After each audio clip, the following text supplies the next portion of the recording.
Humayo ka, Lando, kasama ng aking alay na magiging kasangga mo sa lahat ng laban. Magandang araw sa iyo, kabaryo. Sa taong 2010 ay napadpad ako sa isla ng Dinagat bilang kabahagi ng isang construction project. Ang bunkhouse namin ay dating tanggapan ng mga ulilang kabataang lalaki na nasa Basilisa, Dinagat Island. Isa po akong timekeeper na walang ibang ginagawa kundi ang magtala ng oras ng mga empleyado. Paminsan-minsan din ay naaatasan din ako na mamili ng ibang materyales at iba pang pangangailangan sa konstruksyon. At tuwing gabi ay isa-isa kong tinatala ang oras at bilis ng mga sasakyang ginagamit sa konstruksyon.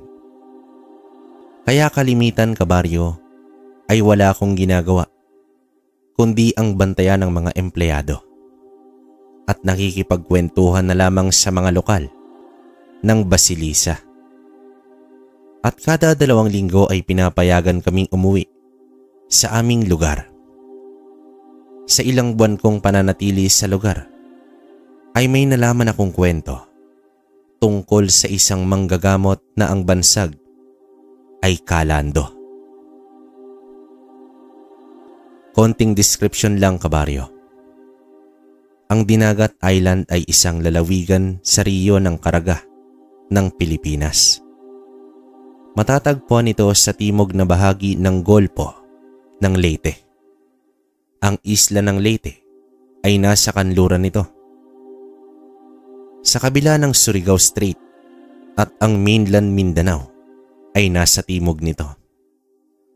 Ang pangunahing isla nito, ang Dinagat. Humigit kumulang 60 kilometro mula sa hilaga hanggang timog. Ang San Jose ang nagsisilbing kabisera ng probinsya, habang ang Basilisa ang pinakamataong bayan sa lalawigan. Ang kwentong ito ay nangyari sa taong 1991 sa isla ng Dinagat. Sa mga panahong ito ay hirap pa ang mga tao sa lugar na magtungo sa sentro dahil hindi pa sementado ang lugar. Ang iba ay mas pipiliin na magbangka kaysa tahakin ang mahirap na kalsadang lupa. Dagdag pa ang bulubunduking anyo ng lupa. Salat din sa elektrisidad ang lugar at pahirapan ng komunikasyon, maliban na lamang kung magkalapit lang kayo ng bahay. Hindi lingid sa kalaman ng mga tao ang pag-iral ng mga nilalang ng dilim. Wala naman silang mapagpipilian kundi ang umiwas o di kaya ay makipaglaban sa mga nilalang kung kinakailangan. Hanggang isang araw, may napadpad na manggagamot sa lugar at ito nga ay si Kalando. Napunta sa isla si Lando sa kadailanang nawasak ang tirahan nito ng bagyo. Naghahanap ito ng panibagong matitirahan. Ang dala lang nito ay isang bayong na lagayan ng damit at isang manok na panabong. Ilang araw din itong palaboy sa San Jose hanggang sa nakahanap rin ito ng matutuluyan. Ilang kilometro mula sa bayan ng San Jose, nanirahan ang matandang manggagamot sa isang maliit na bahay. May nakilala si Lando at sa awa ng lalaki ay inalok nito ang dating tirahan. Sira-sira na ang bahay ngunit kaya pa naman itong remedyohan. Laking pasalamat ng matanda sa lalaki at inabisuhan niya ito na anumang oras kapag kailangan ito ng manggagamot ay puntahan lamang siya. Libre ang serbisyo ni Lando para sa lahat. May mga ibang manggagamot naman sa lugar. Ngunit ayon sa lalaki, na itago na lang natin sa pangalang Taloy, ay humihingi daw ng kabayaran ang mga manggagamot na kilala niya. Makalipas ang ilang araw, ay naging maayos na ang tirahan ng matanda. Dahil sa bagong salta si Lando sa lugar, ay wala itong ginawa kundi ang maglakad at puntahan ang mga iba't ibang lugar. Sa bawat komunidad na kanyang mapuntahan ay nananatili siya rito ng halos ilang araw upang obserbahan ang lugar at ang mga naninirahan dito. Kasama niya lagi ang alagang manok na tinawag niyang Ogis. Si Ogis ay hindi lang basta manok dahil bigay ito ng engkanto sa kanya. Ang alaga rin niya ay nagsisilbing mata at tenga lalo na kapag tulog siya. May mga iilang tao na rin na nais bilhin ng kanyang manok, lalo na ang may hilig sa sabong ngunit sadyang walang makakapantay na halaga sa kanyang alaga. Hindi rin niya ito sinasabak sa sabong dahil magiging hindi patas ang laban kapag si Ogis na ang makikipaglaban. Sa katunayan, ito ang nakikipaglaban para kay Lando. Ang alagang manok ni Lando ay ipinagkaloob ito ng hari ng mga engkanto dahil iniligtas niya ang anak nito sa mga taong sumisira ng kalikasan. Bilang ganti ay isang sisiw ang ibinigay ng hari at sa pagsapit lamang ng 3 araw, ang sisiw ay naging tandang na. Alam ni Lando na hindi ordinaryong manok lamang iyon, ngunit hindi niya alam kung ano ang kakayahan nito. Hanggang sa isang gabi, may dumayong aswang na malapit sa bahay ni Lando. Dahil nga manggagamot ito, agad nakuha nito ang atensyon ng mga aswang. Sinubok nito ang matanda sa pag-aakalang mabibiktima nila ito ng basta-basta.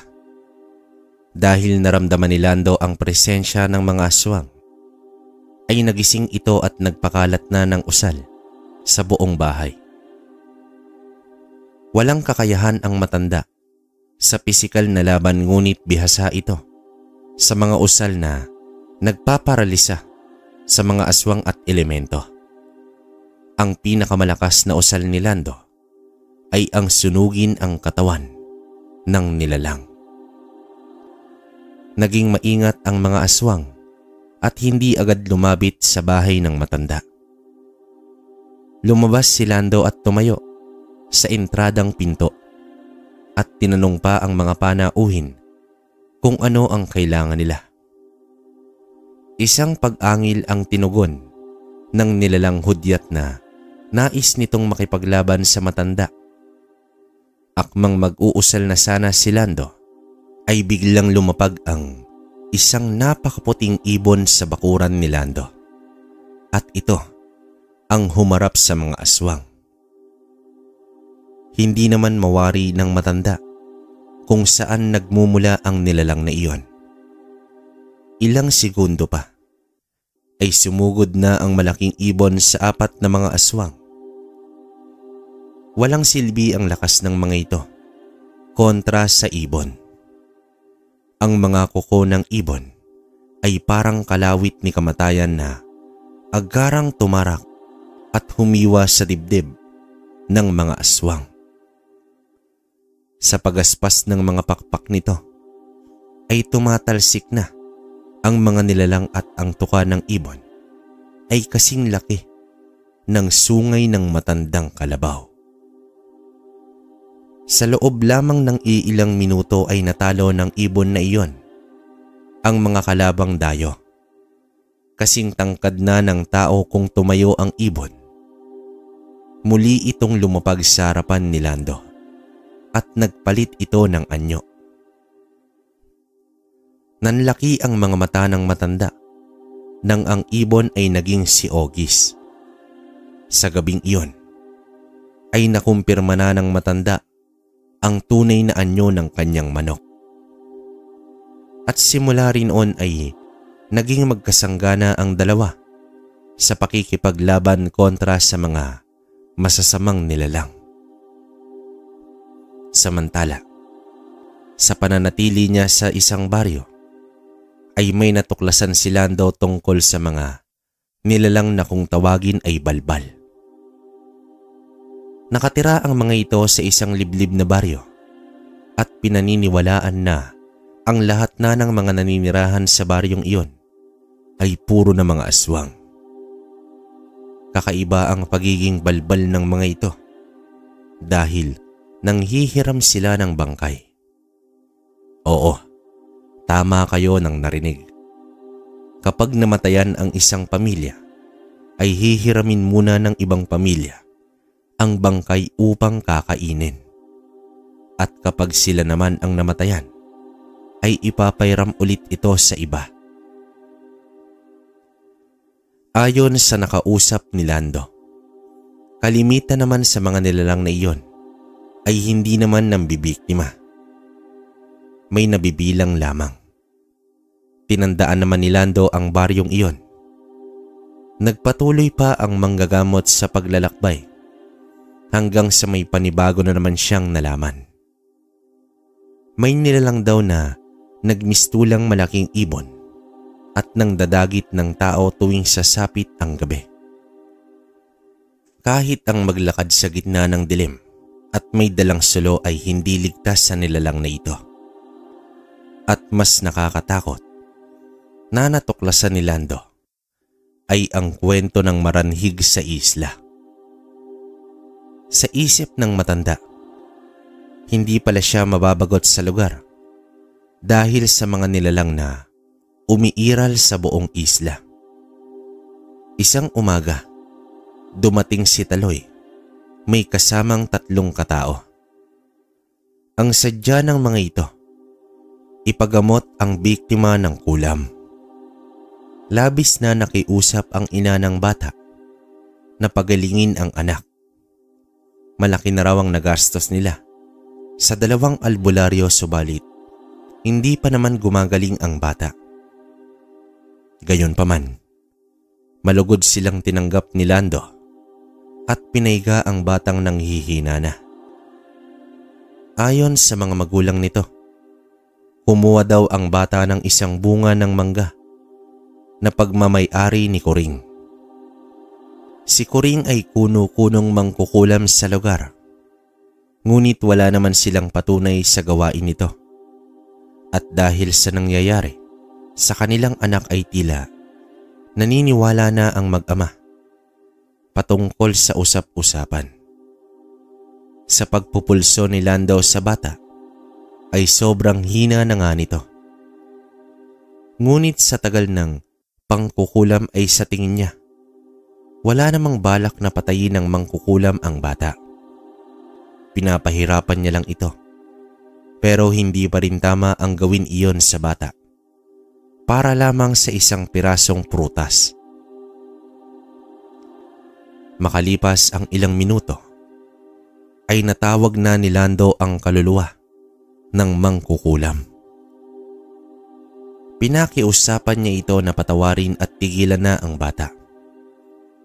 Subalit ilang beses nang nakipagnegosasyon si Lando, ay nagmamatigas pa rin ang babaeng mangkukulam. Dahil sa ugali nito ay lumabas muna ng silid ang manggagamot at nagtungo sa likod bahay. Kinausap niya si August at agad naman na sumunod sa utos ang alagang manok. Kuring, pinipilit mo talagang kalabanin kita. Pwes, wala na akong magagawa, kundi ang parusahan ka. Wika ng manggagamot. Nagkaroon ng espiritual na labanan sa pagitan nilang dalawa. Iyak ng iyak naman ang ina ng bata dahil ang katawan nito ang nahihirapan. Subalit sinisigurado naman ni Lando na magiging maayos ang kanilang anak. Ipinako ni Lando ang kaluluwa ni Coring upang hindi makatakas, ngunit aminado ang matanda na may kalakasan at napakatibay pa rin ng loob ni Coring. Kahit namimilipit na ito sa sakit, ay ayaw pa rin itong bumitaw. Samantala, nakaupo sa sahig ng kanyang bahay si Coring nang may biglang lumapag sa bubong na gawa sa nipa. Kinakahig ito ng anumang nilalang. At sa pagkakataong ito ay binitiwan na siya ni Lando. Nabaling agad ang atensyon ni Coring sa bubong. Nagulantang na lamang siya sa laki ng ibon na nakadungaw na sa nawasak na bubong. Napatayo at napatras si Coring. Agad siyang naganap ng pamalo, ngunit huli na ang lahat dahil nakapasok na ang malaking ibon na kulay puti. Sumubok pa na mag-usal ang mangkukulam, ngunit inatake na siya ng ibon at nasugatan ng malala sa bandang hita. Sa pagbagwis ng mga pakpak nito ay naglilipara naman ang mga kagamitan ng mangkukulam. Walang kalaban-laban si Coring sa pag-atake ng malaking nilalang. Bumagsak ang babae na puno ng malalalim na sugat. Nakikiusap na ito sa nilalang. Natigilan na siya, ngunit wala sa utos ni Lando na buhayin ang mangkukulam. Tinuka ng ibon ang leeg ni Coring at inatake ng mga kuko hanggang sa napigtas na ang ulo ng mangkukulam na agad ikinasawi nito. Samantala, lumiwanag at umaliwalas na ang itsura ng bata. Sa pagkagising nito ay humingi ito ng tubig. Laking pasalamat na lamang ng mga magulang ng bata na agad nag-abot ng halaga kay Lando. Ngumiti ang matanda at tinanggihan ang bayad nito. Hindi ako katulad ng mga bulaang manggagamot na nakilala mo. Sana hindi na maulit na makulam pa ang anak nyo. Hindi ito madali para sa bata. Wika dito ni Lando. Ito ang pinakaunang pasyente ni Lando sa dinagat. Nagpasalamat naman siya kay Taloy sa pagrekomenda sa kanya. Layunin naman talaga niya ang matulungan ang mga nangangailangan sa larangan ng espiritual. Lumipas pa ang mga linggo at 2 buwan. Dinadayo na si Lando ng mga pasyente. Ikinatuwa naman ito ng matanda dahil lahat ng nagpapagamot ay hindi ito nabibigo. Kalimitan ay biktima ng barang, kulam at lason.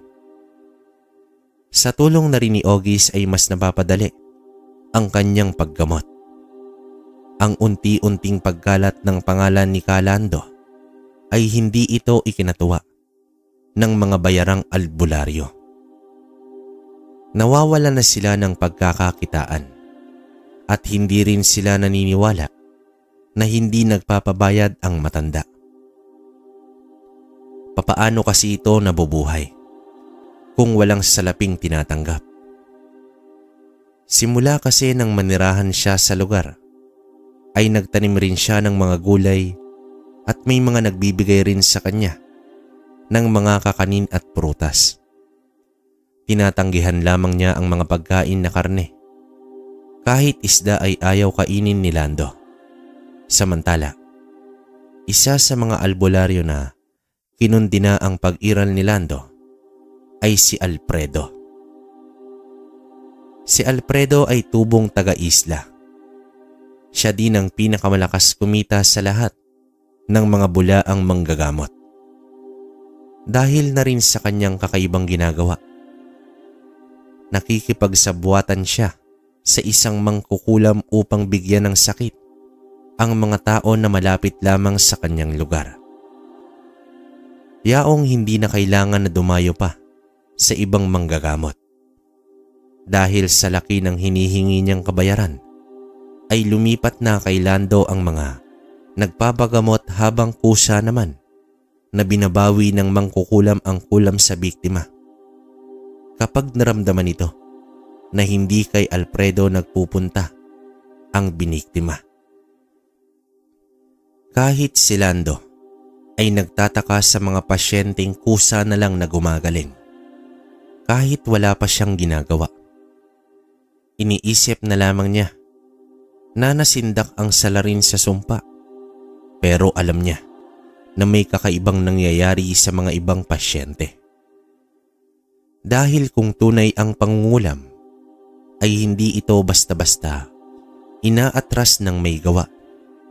At sa obserbasyon ni Lando, ay nagmumula sa iisang lugar ang biktima.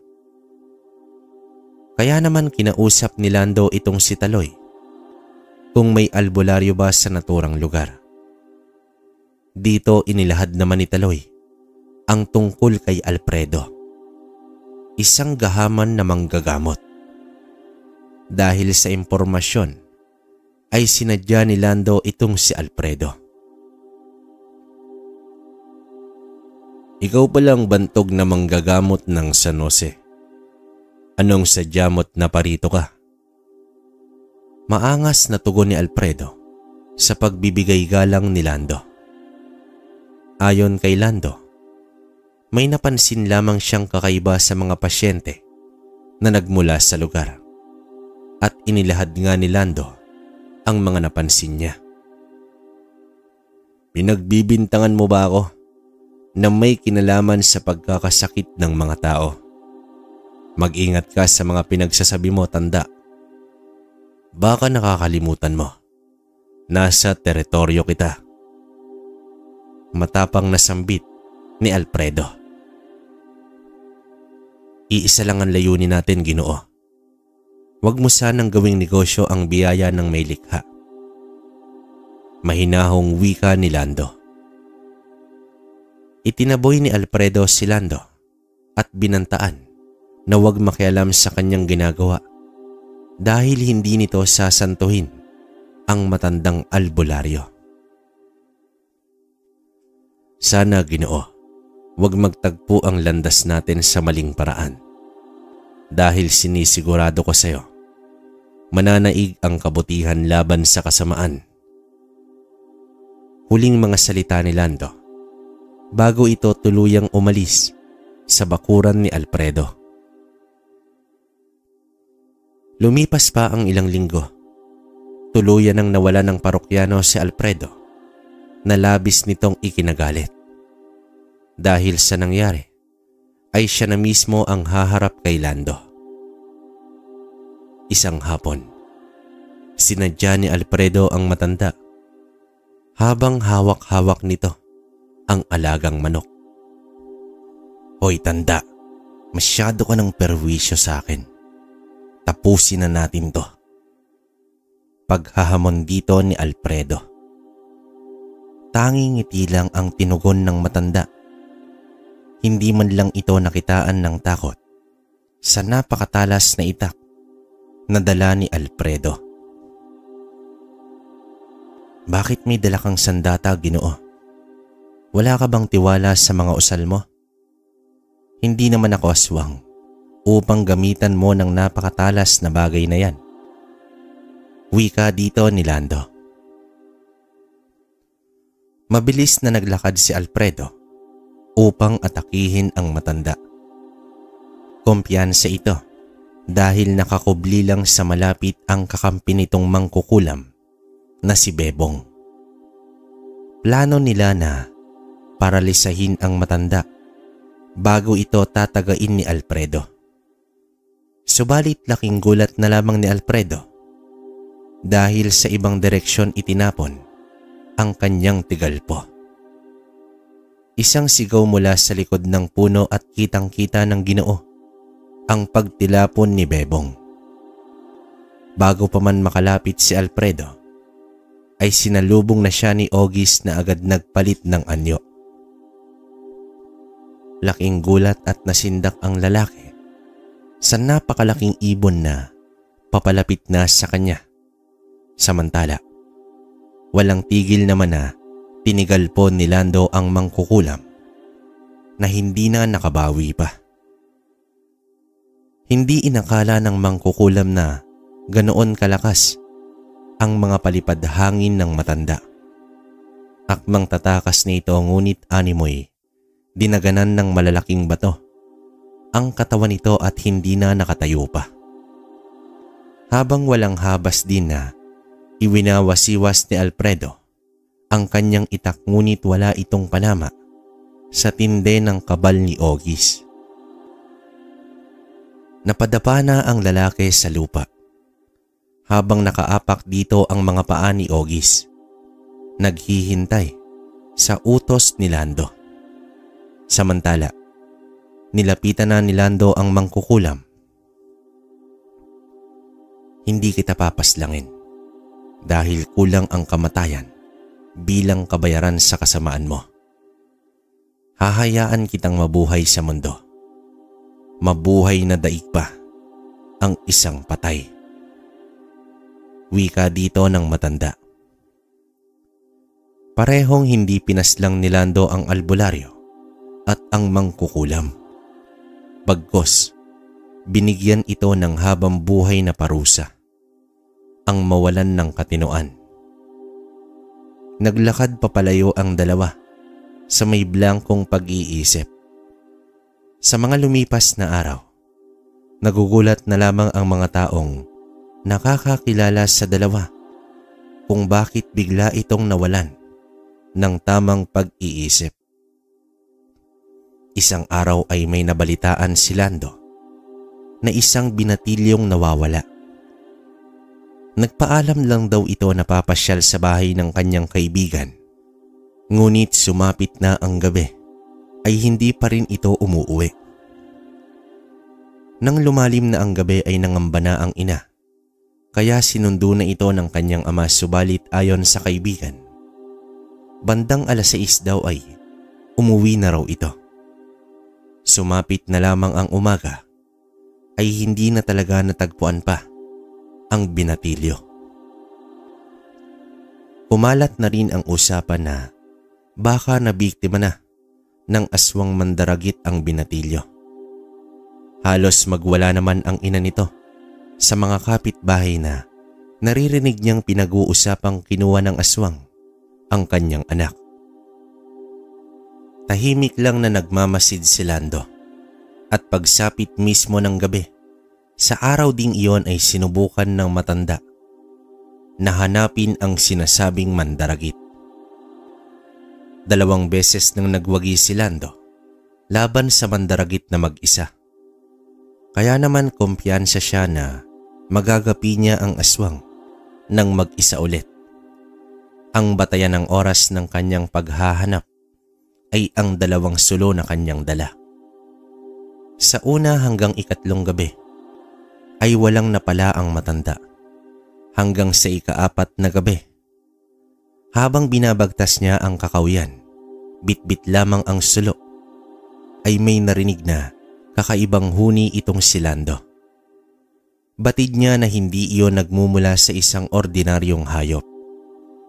Nagpatuloy lamang siya sa kanyang paglalakad habang nagkakarga na ng puder sa katawan. Sa maniwala man kayo o hindi, walang kabal sa katawan ang matanda.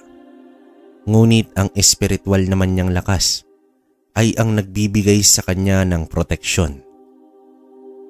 Makalipas ang ilang minuto ay may pagaspas ng mga pakpak na naririnig itong si Lando. Nang bumulusok na ito upang dagitin ang matanda mula sa likuran, ay biglang lumingon ito at itinapat sa mandaragit ang hawak nitong sulo na biglang lumaki ang apoy. Dahilan upang lumiyab ang ulo ng aswang. Sumadsad ito sa lupa. Nagpagulong-gulong ang nilalang upang maapula ang apoy subalit nasa kaliwang palad ng matanda ang kontrol ng apoy. Umangil na ng matindi ang aswang. palatandaan na labis na itong nahihirapan. Nasa harapan ng matanda ang matagal ng kuno-kunong nilalang.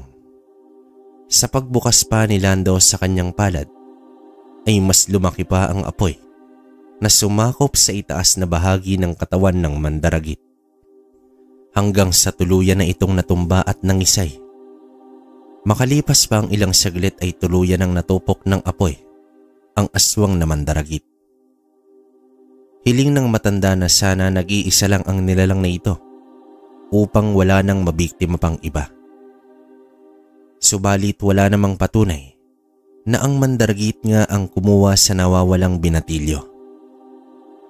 Sumagi sa isip ni Lando ang mga balbal, ngunit hindi naman ito katangian ang umatake ng buhay.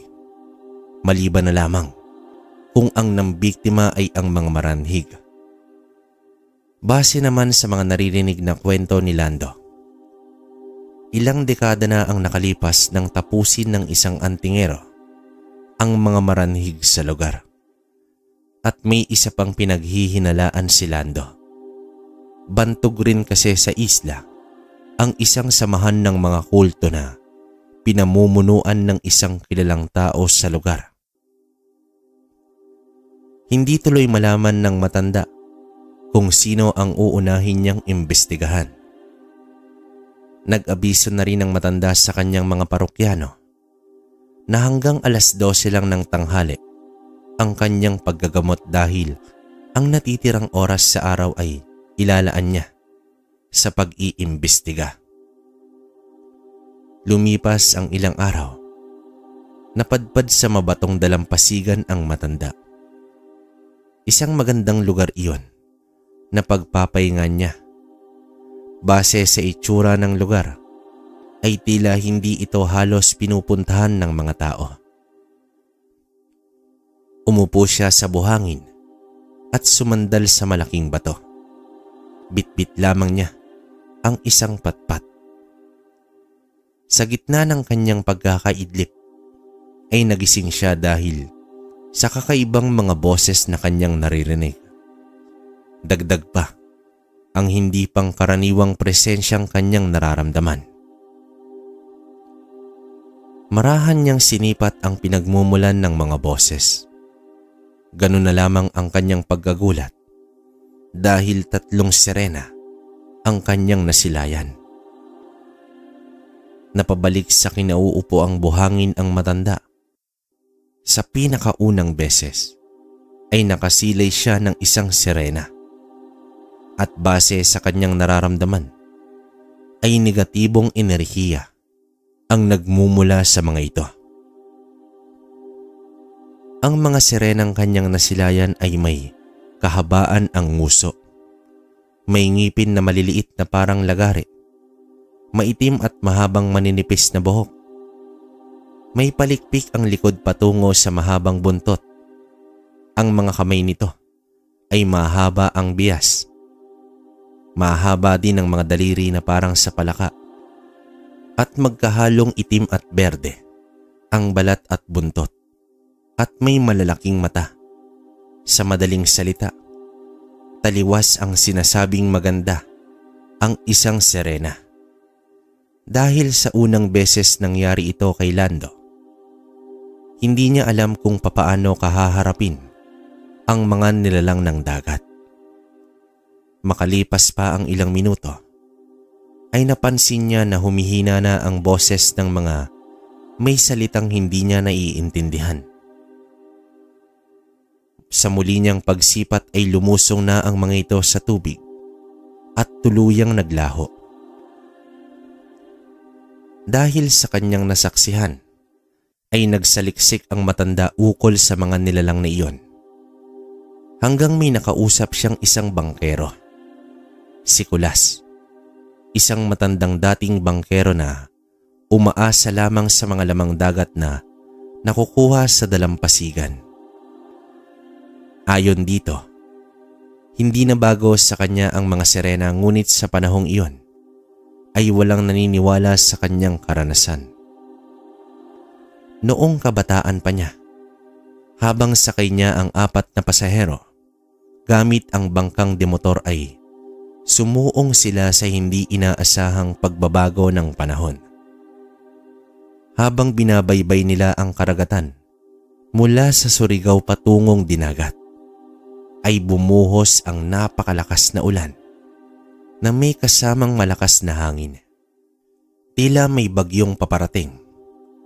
Sa pagkaalaala ni Nicolas ay nasa bandang hapon na dahil huling biyahe niya na sa araw na iyon. Wala nang silbi ang bubong ng bangka dahil sa lakas ng hangin ay nabasa silang lahat. Naging malabo na rin ang paligid sa tindi ng ulan.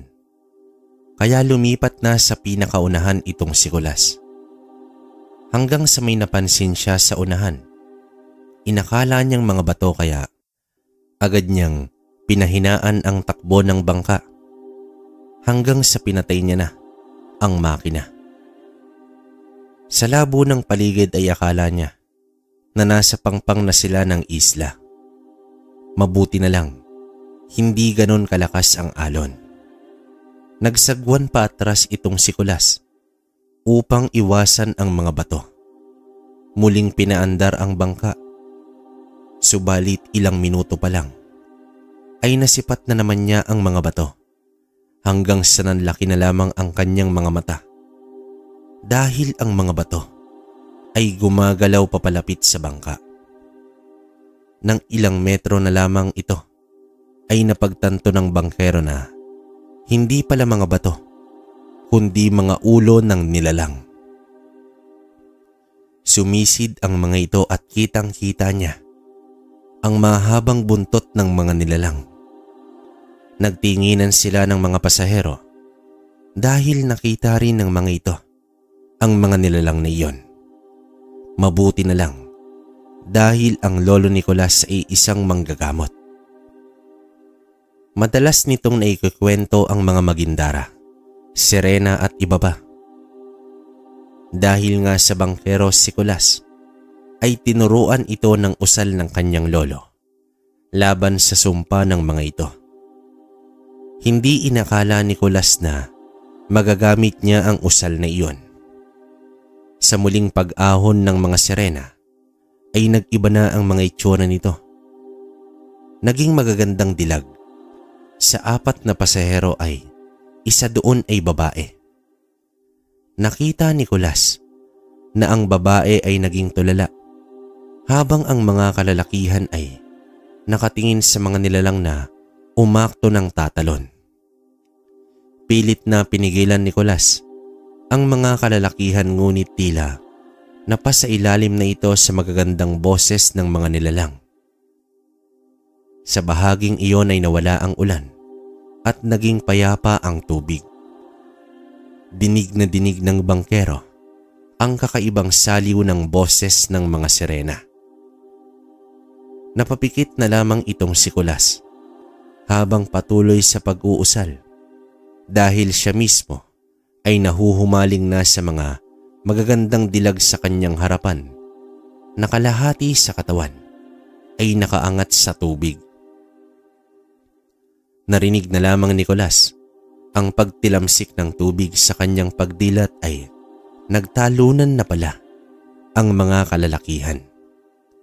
Habang ang babae na nasa kabilang dulo ng bangka ay may tila mga lumot na pumaikot sa katawan nito at hinila pailalim sa tubig.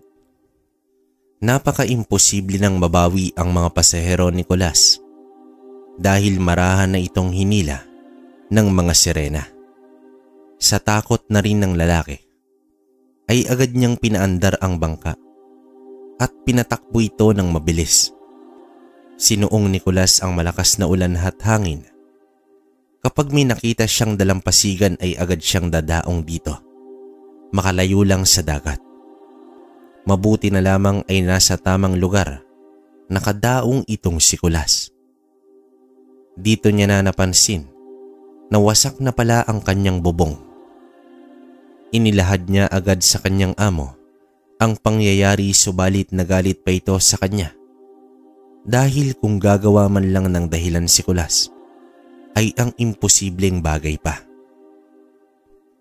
Hiningian pa si Kulas ng pambayad sa pagpapaayos ng bubong. Sa madaling salita, hindi siya pinaniniwalaan ng kanyang amo. Sinabi lang daw niya iyon upang mapagtakpan ang pagkasira ng bubong. Hindi na rin nagpumilit si Kulas. Napaniwalaan siya pero may iisang tao ang 100% naniniwala sa kanya. Walang iba, kundi ang kanyang lolo. Simula noon ay tumigil na sa pagiging bangkero si Kulas. Sa takot na muling makaengkwentro ang mga sirena. Inalam naman ni Lando ang tungkol sa usal. Nais niyang malaman kung ano ito. Ngumiti si Kulas at kumuha ng papel na masusulatan. Nang matapos nitong magsulat, ay tinupi ang papel at ibinilin na bubuksan lang daw ang papel kapag nasa bahay na ang manggagamot. Nagpasalamat naman si Lando at bumalik na ng bahay. Nagsara ng bahay at tumungo sa silid itong si Lando.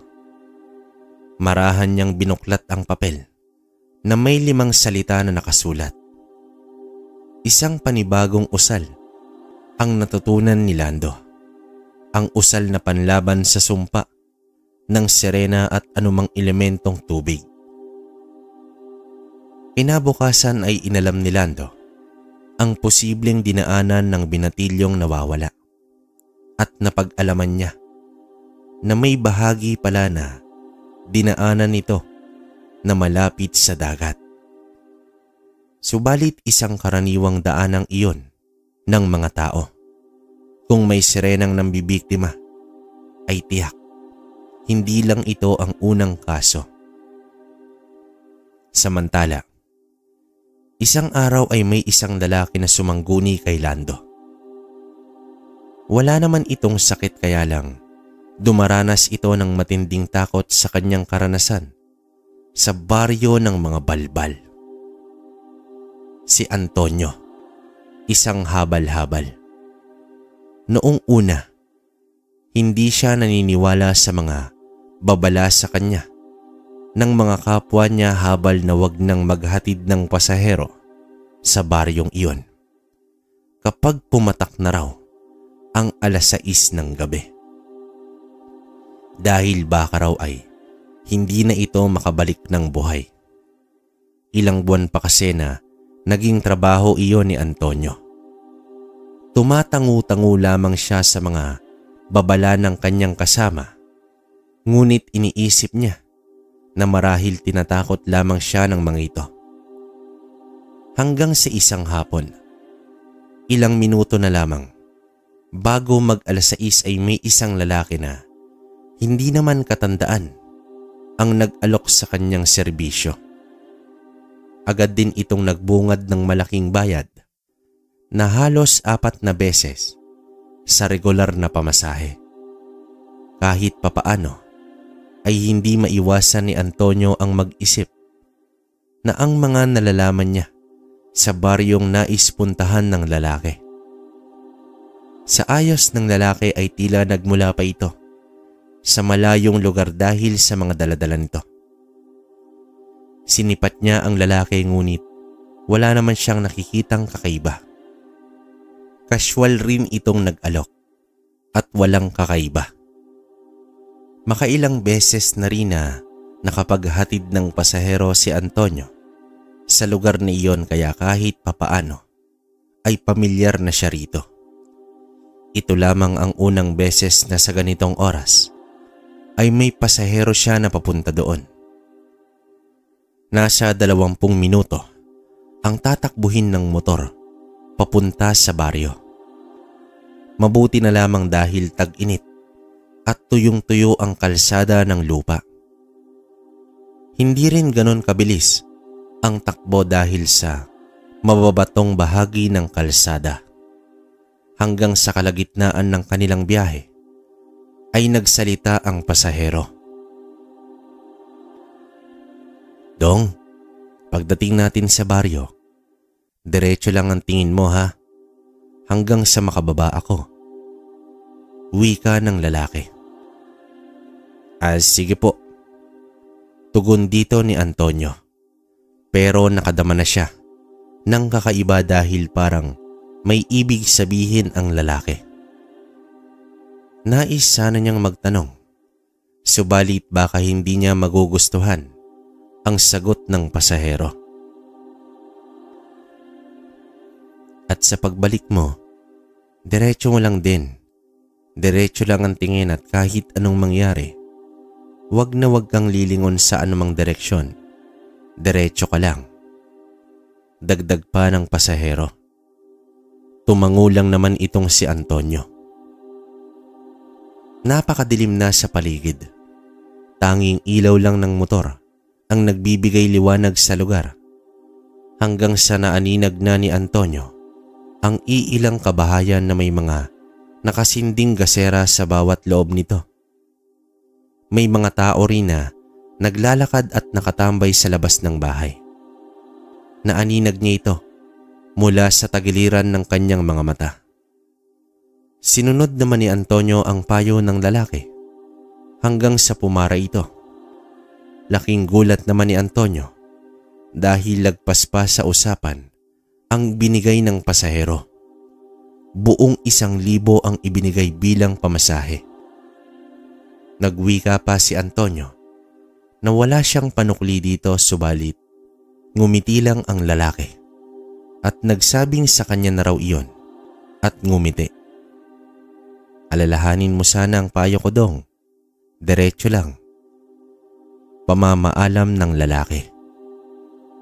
Bumuelta na si Antonio at nagmaneho pabalik ng San Jose. Batid ng kanyang tagilirang paningin, ang mas maraming tao ang naglabasan ng bahay. At nang mapadaan siya sa bahaging may malakas na ilaw ng apoy, ay hindi niya na napigilan na lumingon pa. Animoy may handaan kasi sa lugar dahil sa dami ng mga tao.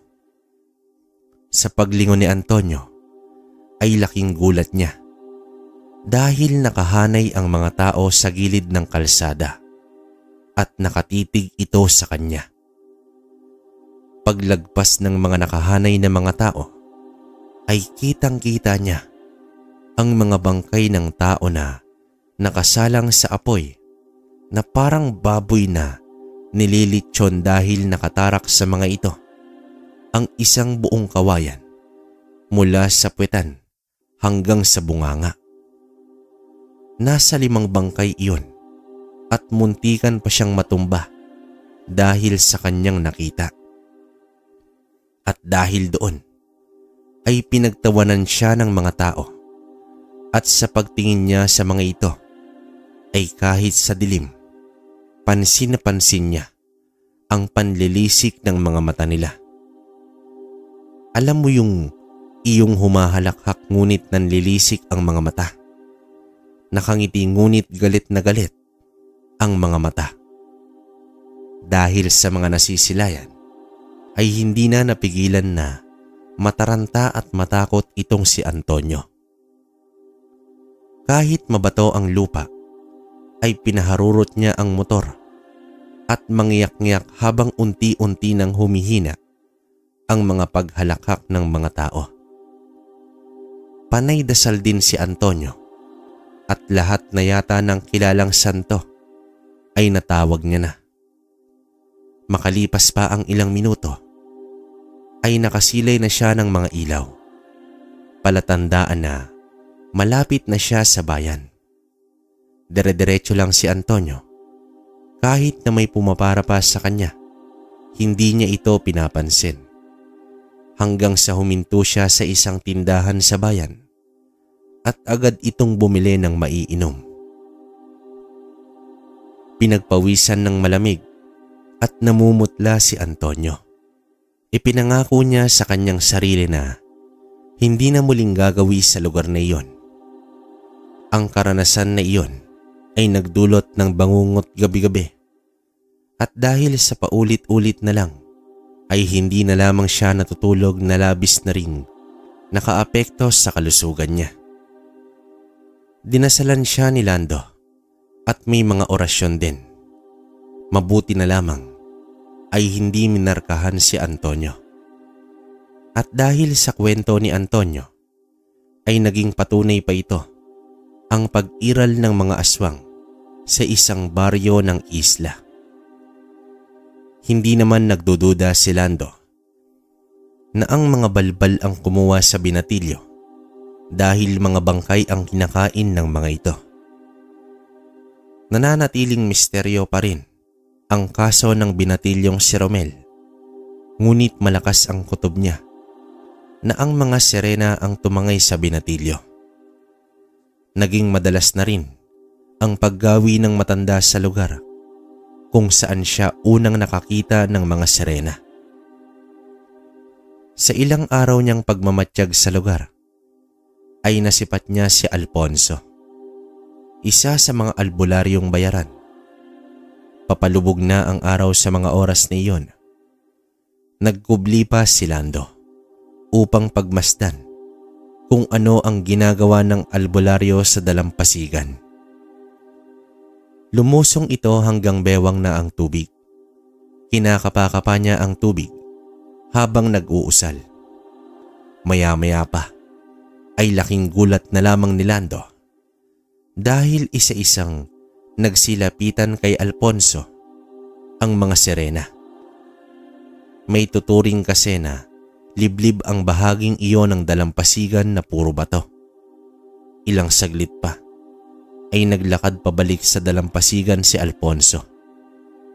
May hinila itong kung ano na nakakubli sa malaking bato hanggang sa bumulaga kay Lando ang pares ng paa hanggang sa nasilayan niya ang buong katawan ng isang binatilyo. Sa itsura nito ay isa na itong bangkay. Hindi naman kilala ni Lando kung sino ang binatang iyon. Lumutang na sa tubig ang bangkay at marahang inila ito ng mga sirena. Hanggang sa nadala na ito sa kailaliman ng dagat. Mabilis namang umalis si Alfonso sa pagkawala ng mga sirena. Kumpirmado na si Lando kung papaano nawala itong si Romel. Ang kailangan na lamang niya ay mapaamin itong si Alfonso. Umuwi na rin itong si Lando na may nabuo ng plano. Nang sumapit ang 9:00 ng gabi, kumatok si Lando sa pintuan ng bahay ni Alfonso. "Oh, Kalando, ikaw pala. Gabi na. Ano ba ang kailangan mo?" Pagkakagulat na wika ni Alfonso. Pinatuloy naman ng albularyo at pinakisamahan ng maayos ang matandang bumisita. Naglatag na rin ito ng 2 tasa ng salabat. Sa pagtanong ni Alfonso kung ano ang kailangan ni Lando ay seryosong tumitig sa kanya ang matanda. Titig na may matinding ibig sabihin. "Mukhang napakahalaga ng sadya mo, kaibigan," wika ni Alfonso habang humihigop ito ng salabat. "Hindi kita kaibigan. Wala akong kaibigang demonyo." Matapang na tugon ni Lando. Nagtaka naman si Alfonso at galit na rin ang boses nito na nakikipag-usap sa matanda. Sa pagbaba ng tasa sa mesa ay kasabay nito ang pag-usal ng tigalpon ni Alfonso kay Lando. Agad na tumba ang matanda sa pagkakaupo. Agad kinuha ni Alfonso ang itak sa may dingding. Ngunit sa kanyang paglingon ay wala na sa binagsakang sahig itong si Lando. Hinanap niya ang matanda sa loob ng bahay hanggang sa maramdaman niya na nasa likuran niya ang matanda. Akmang tatagay na ito ni Alfonso. Biglang lumapad ang palad ni Lando sa kanyang dibdib na nagresulta sa pagtilapon ni Alfonso. Nawasak ang dingding na gawa sa amakan. Hindi agad nakabangon ang albularyong bayaran dahil ininda nito ang masakit na kanyang likod. Lumabas na rin ng bahay si Lando at hinarap itong si Alfonso. "Ano ba ang kasalanan ko sa iyo, tanda?" Galit na tanong ni Alfonso habang marahang tumatayo. "Sa akin wala, pero sa batang ibinigay mo sa mga sirena meron," sambit ni Lando. Nagulat naman si Alfonso kung papaano iyon nalaman ni Lando.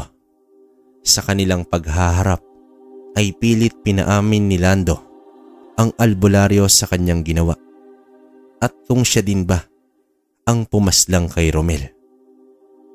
Buong loob naman na itinanggi nito ang bintang ni Lando.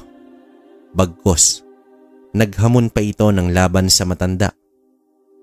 Dali-daling pinulot ni Alfonso ang itak at sumugod na kay Lando. Nang biglang natigilan si Alfonso dahil lumitaw sa likuran ni Lando si August na nasa anyong dambuhalang ibon. Anong nilalang yan?" Pagkagulat ni Alfonso habang umaatras. "Kapag hindi mo ilalahad ang kinalaman mo sa pagkawala ni Romel at sa isa pang binata na si Dansoy, hindi mag-aatubili ang alaga ko na pirapirasuhin ang katawan mo at gagawin kang hapunan." Banta dito ni Lando. Lumakad si August patungo kay Alfonso. Nakatitig ito sa kanya na mistulang aatake na ito sa anumang oras. Kitang-kita din niya ang matatalas na mga kuko nito. Bumubuka-buka pa ang tuka ng ibon at naglabas ito ng kakaibang huni. Lando, ilayo mo sa akin ang nilalang na yan. Aamin na ako." Wika dito ni Alfonso. Ayon dito, kaya lamang niya nagawa iyon sa mga bata dahil sa kapalit na mutya. 12 kabataang lalaki ang kailangan niyang ialay sa mga sirena kapalit ng mutya. Inamin rin niya na si Romel ang una niyang biktima at kasunod ay si Dansoy. Napaluhod na si Alfonso at humingi ito ng tawad. Lumingon si Lando at Someñas. Patakbong sumugod ang mga magulang ni na Romel at Dansoy sa bayarang albularyo. Kasama sila sa pagpunta ni Lando sa bahay ni Alfonso at nagkubli sa mga puno sa paligid. Rinig na rinig nila ang pag-amin ng albularyo sa kahayupang ginawa nito sa mga anak nila. Walang habas ang pag-iyak ng mga inang nawalan ng anak habang pinagsasampal si Alfonso. Hindi na rin nakapagpigil ang mga ama at inundayan nila ng bugbog si Alfonso.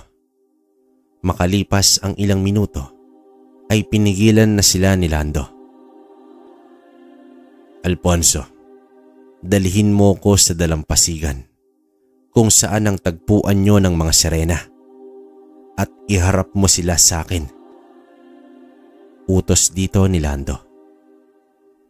Kinausap ni Lando ang mga magulang ng mga binatilyong biktima na umuwi na at siya na ang bahala kay Alfonso. Wala na rin silang magagawa dahil wala na ang kanilang mga anak. Ngunit nangako ang matanda na hindi na mauulit ang pagkawala ng mga kabataan sa kanilang lugar. Gayunpaman, dumako na ang dalawa sa dalampasigan. Lumusong na si Alfonso at tinawag niya na ang mga sirena habang nakakubli sa di kalayuan si Lando. Pinasampa ni Alfonso ang mga sirena sa dalampasigan sa pangakong may dala itong alay. Humigit kumulang 10 sirena ang naroon na sa dalampasigan. Napakapangit ng mga itsura nito. Animoy mga halimaw sa ilalim ng karagatan. Magkaiba naman sila sa aswang dagat na Magindara dahil purong berde ang kulay ng mga ito at isang sumpa sa kanila ang mga lalaking birhen tulad ng mga kabataan. Nalalason kasi ang mga magindara sa dugo ng isang birhen kaya hindi sila nang bibiktima ng mga kabataan. Samantala, tila naiinip na ang mga sirena sa sinasabing alay ng albularyo. Hanggang sa biglang nagliyab ang tubig na malapit sa dalampasigan. Laking gulat na lamang ng mga nilalang, pati na rin ni Alfonso sa biglang pag-apoy ng tubig. Mabilis na gumapang ang mga sirena patungo sa mga malalaking bato. Nang biglang may umataking malaking ibon na agad dumagit sa dalawang sirena. Kasabay nito ang pagtuka sa ulo ng mga nilalang. Bumagsak ang mga ito na wala ng buhay. Umangil ng matindi ang mga sirena. Hindi rin sila makalapit sa nag-aapoy na tubig. Sa bilis ng pangyayari ay nataranta ang mga nilalang at panay pag-angil na lamang. Sa pagbabalik ng ibon ay muli itong dumagit ng dalawa pa. Kagaya sa mga nauna ay pinagtutuka din ni Ogis ang mga ulo nito hanggang sa umiwalay sa katawan. Gumawa ng napakatinding tinig na tunog ang mga sirena. Dahilan upang mapatakip ng tenga si Alfonso at napaluhod ito sa tindi ng kirot na dulot ng tunog. Hindi naman naging apektado si Lando sa tunog dahil sa usal na natutunan niya kay Kulas. Dahil sa ginawa ng mga nilalang ay umatake na si Ogis. Kahit papaano ay nakikipaglaban ang mga sirena sa pamamagitan ng paghampas ng kanilang mahabang buntot. Batid ni Lando na natitinag na si Ogis dahil hindi rin basta-basta magpapatalo ang mga natitirang mga sirena. Ginamit na ni Lando ang pinakamatindi niyang armas, ang usal ng apoy. Iniihip niya ito sa sirena at agad namuo ang apoy mismo sa kalooban ng katawan ng sirena, dahilan upang mapasigaw ito hanggang sa tuluyan ng nagliyab ang katawan. Napansin naman ng iba pang sirena si Lando, subalit sa pagsugod ng mga ito ay tumitilapon lamang sa lakas ng tigalpo ng matandang albularyo. Di naglaon ay napangibabawan na ni Lando at Ogis ang mga elementong tubig. Nagkapira-piraso ang mga katawan at natutupok sa apoy ang iba pa. Halos ikabaliw naman ni Alfonso ang kanyang mga nakita.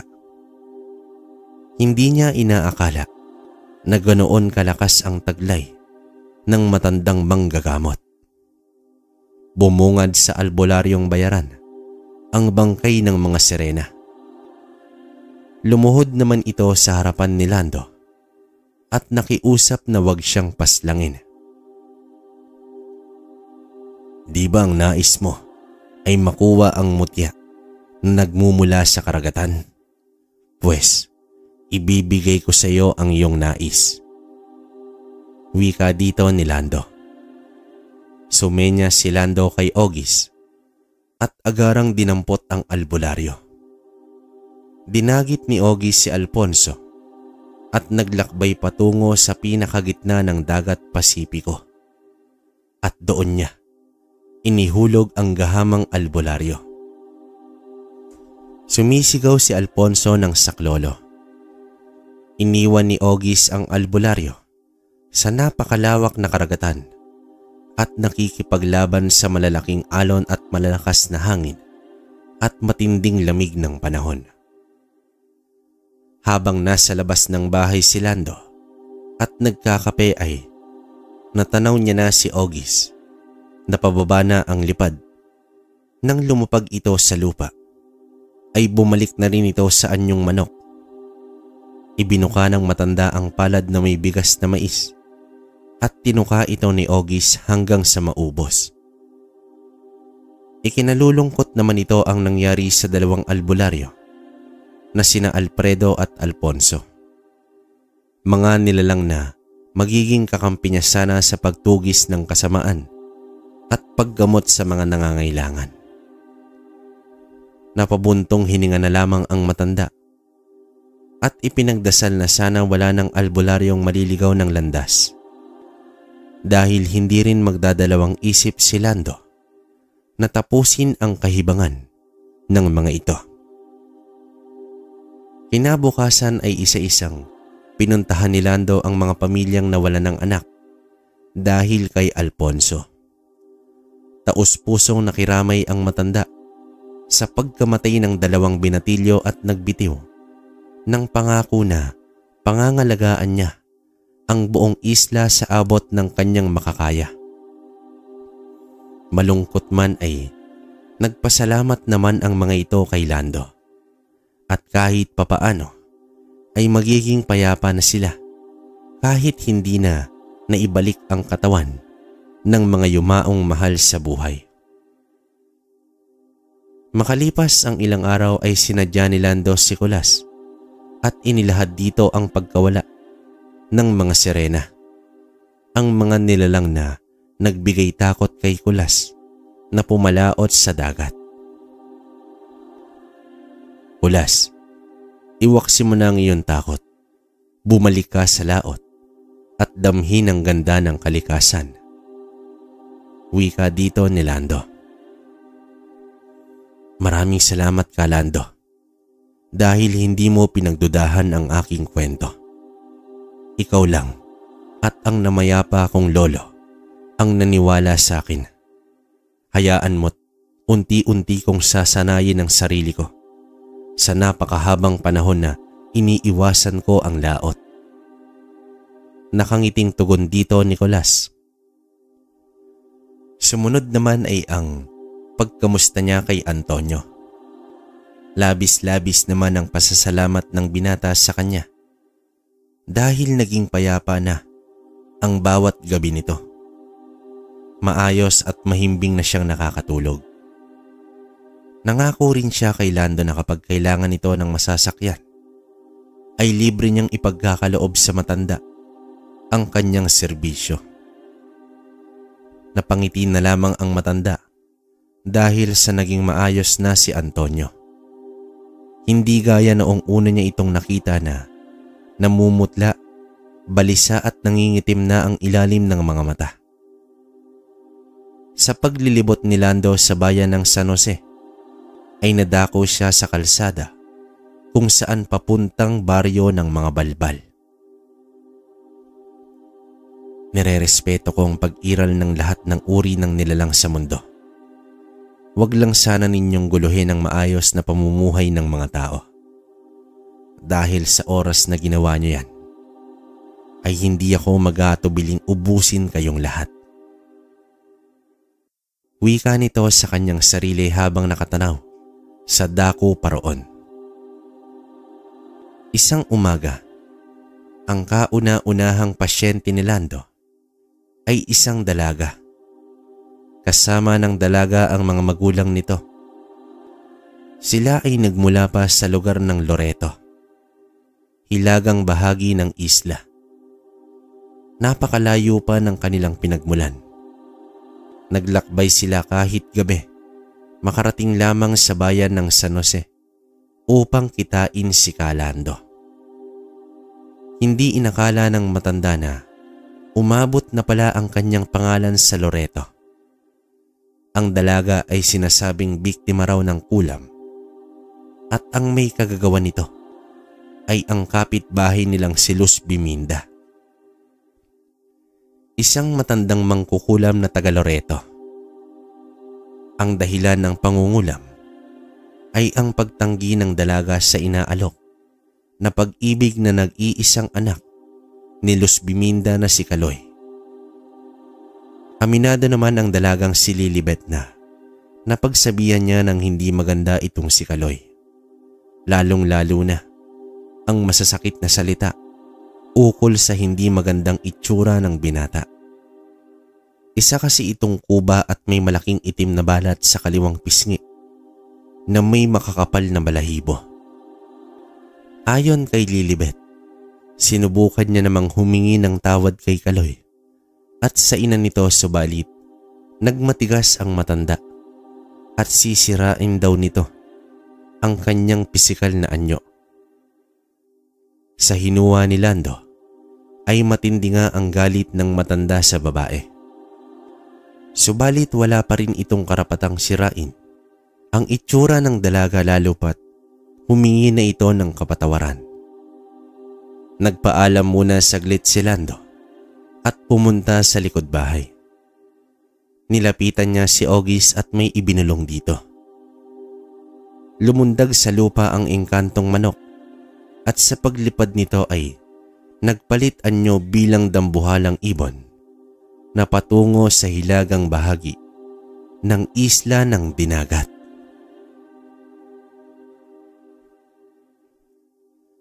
Ang kwento ni Kalando ay nagpapaalala sa atin na maging kontento sa buhay. Nakakalungkot lamang isipin na kung sino pa ang may tangan ng karunungan sa kanan ay ginagamit nila ito sa kaliwa. Hindi naman nalalayo ang kwentong ito sa kasalukuyan. Marami sa atin ang may kakayahan sanang tumulong, subalit ginagamit pa nila ito upang lamangan ang kapwa at maging ganid sa kayamanan. Mga kabaryo, hanggang dito na lang ang kwento ni Kalando. Naway merong kayong napulot na aral at may natutunan kayo sa kwentong inilahad natin ngayong araw. Maraming salamat. Okay, so yun, tapos na yung kwento natin, no? Bali, kamusta muna sa lahat ng mga kabaryo natin dyan. Grabe, no? Paano ko ma-explain to? Ang lakas ni Kalando. Tingnan nyo na lang na yung kung paano nyo na lang nilabanan yung mga nabanggit na nilalang sa kwento, di ba? Napakalakas. Hindi siya kumbaga exage na kwento kagaya ng mga may kapangyarihang ganito. Hindi. Kumbaga normal na parang kwentong normal lang na typical na nangyayari sa araw-araw, no? Yun nga lang. Yung kumbaga yung nangyari dito kasi kay Kalando is napadayo lang naman to talaga sa lugar. Saka, yun nga, pansin nyo ang lakas ng mga nakalaban niya. Yung dalagang, yung Serena, pero hindi siya Magindaray, no? Yun ang hindi ko nalaman kung anong tawag doon, pero laman dagat daw yun eh. So, hindi natin alam. Kasi, ang unang ang pagkakaintindi ko rito is Magindara, pero hindi pala. Hindi siya Magindara. No? Grabe, kung hindi lang pala Magindara yung nasa dagat, no? Kaya, nakakatakot din. Saka, kita mo ang lupit ni Lando, no? Kasi, biruin mo yung alaga niyang manok. Nagiging isang malaking ibon, si Ogis. First time to sa kwentong baryo na manggagamot na may alagang manok ng engkanto. Diba? Isipin mo. Mismong hari ng engkanto yung nagbigay kay Kalando. Grabe. So, hindi na parang nabiti daw sa kwento. Parang hindi kasi napakita ni Kalando yung tunay niyang kapangyarihan eh, no? Kasi isipin mo, may ilalakas pa to. Diba? Ganito sana yung magandang kalaban ng mga haring gabunan, no? Si Lando. Grabe. Hindi ko alam kung paano yung labanan na mangyayari nun. Kasi isipin nyo, parang ang tangan niya is mutya ng apoy, di ba? Kasi biruin mo yung ginawa niya dun sa Serena. Pinag-apoy niya yung loob ng katawan. So nauna yung apoy sa loob bago sa labas. Grabe. Napakalakas nun para sa akin. Tapos kita nyo naman, walang nangyari dun sa dalawang albularyo. Si Alfredo sa si Alfonso. Kita nyo? Diba? Sabi ko naman sa inyo, pag sa una lang naman yon, pag mga ganong panglalamang ang nais natin sa kapwa, in the end, wala. Yung isa nabaliw, yung isa Hindi natin alam kung nabuhay tong si Alfonso, pero isipin nyo naman, dinala ni Ogie sa gitna ng dagat Pasipiko. Oh, dun niya nilaglag. Sa tingin mo, di ba?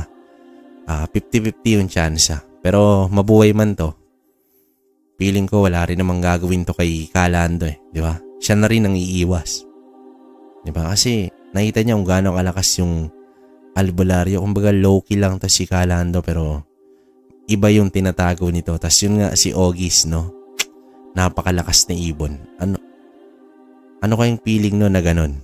Tipong may kita mo kasing laki ng tao pag tumayo, no? Grabe. Hindi nakakaano kwento natin ngayon, nakakabilib, no? Na nakaka-excite na sana mas dumami yung karanasan ni Calando, no? Parang nakakabitin kasi yun nga, ang nakalaban niya lang dito, yung balbal nga hindi niya pa nakalaban. Kumbaga, nandun pa rin yung pagiging hindi ko matatawag na mabuti kasi syempre balbal is balbal, aswang yan. Pero hinayaan niya, basta ang sabi niya, wag lang kayong manggagambala sa, kumbaga dun sa baryo kung nasan tong si Calando, rerespetuhin niya rin daw, no? So yun, tapos si Antonio, no, yung habal, grabe rin yun. Di ba na, ewan ko lang siguro nakakatakot rin yung gano'n na nagdadrive ka ng motorsiklo tapos paglingon mo, nakita mo yung mga tao, no? Ewan ko lang, no, ba't kaya hindi pa pinunta ni Calando to, no?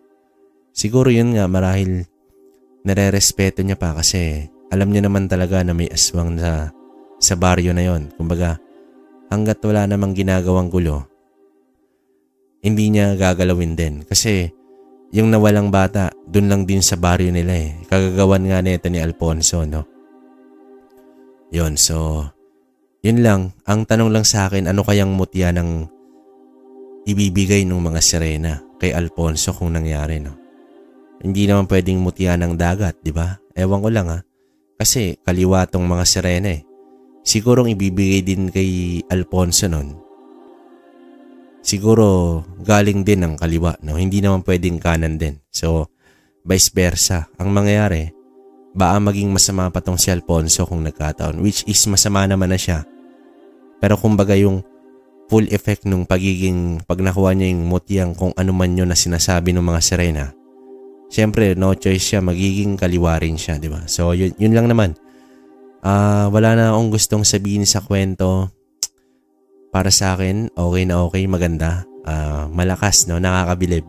Wala akong masabi. Tapos, kayo na magbigay ng komento mga kabaryo. Punta na po tayo sa shoutout natin, no? Yung mga sinasabi kong kulang kong shoutout sa inyo. So, ayun mga kabaryo, gusto ko munang batiin yung mga solid kabaryo member natin, no? Bali dumagdag na sila. 7 na po sila. Unahin ko lang po si Ma'am Roslyn Dalopere, yon, salamat po.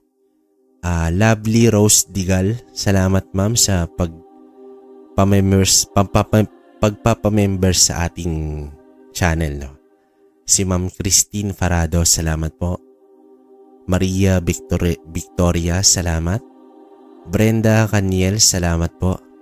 Si Ma'am Maricel Sumiyaya, salamat. At yung bago po nating members na si Marvin George Foley. Yon. So, salamat Boss Marvin.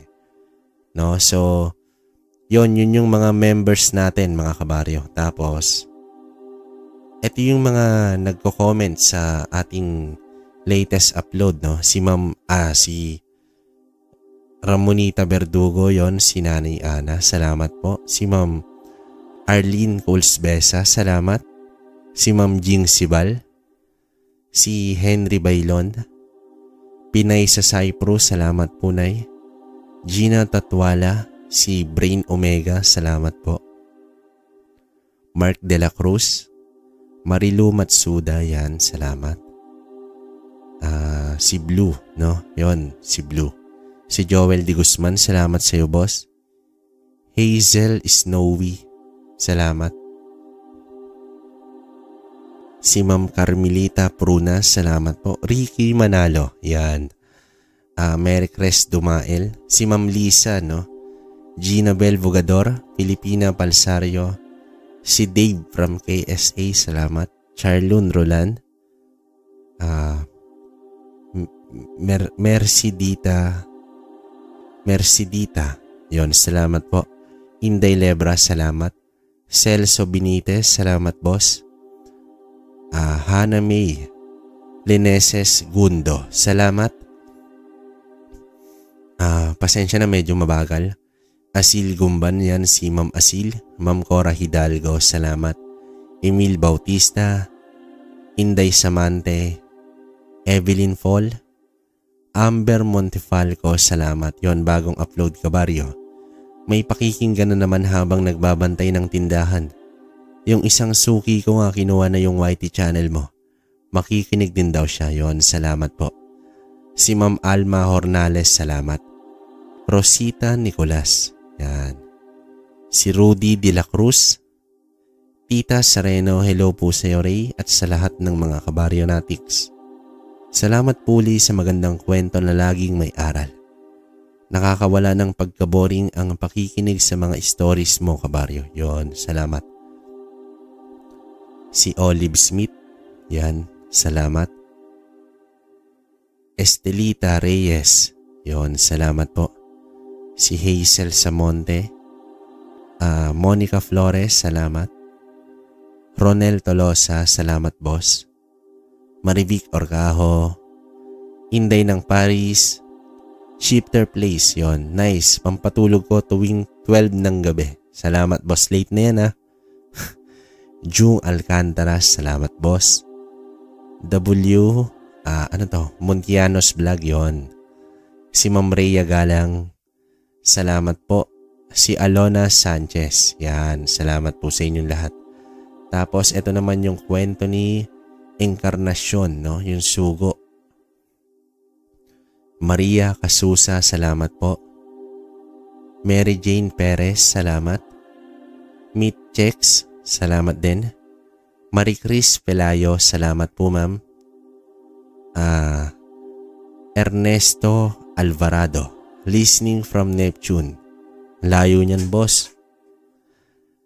Redali Vincent Sabir, salamat boss. Mary Joy Misaira, salamat. Tina Kayabyab from Toronto, Canada, yon, salamat.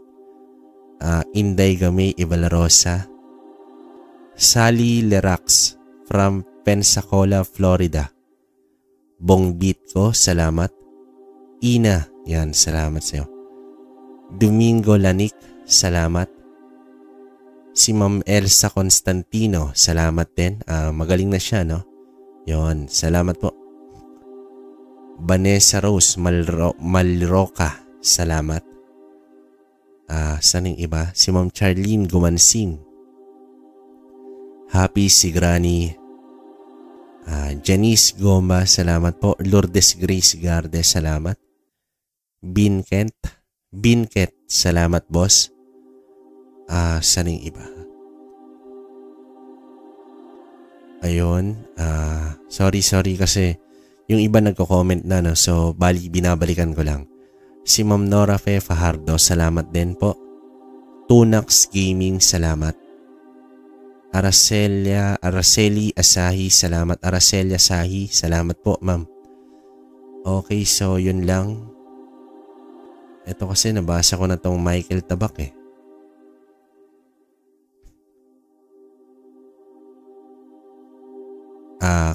Ito last natin. Carlita Nocerales,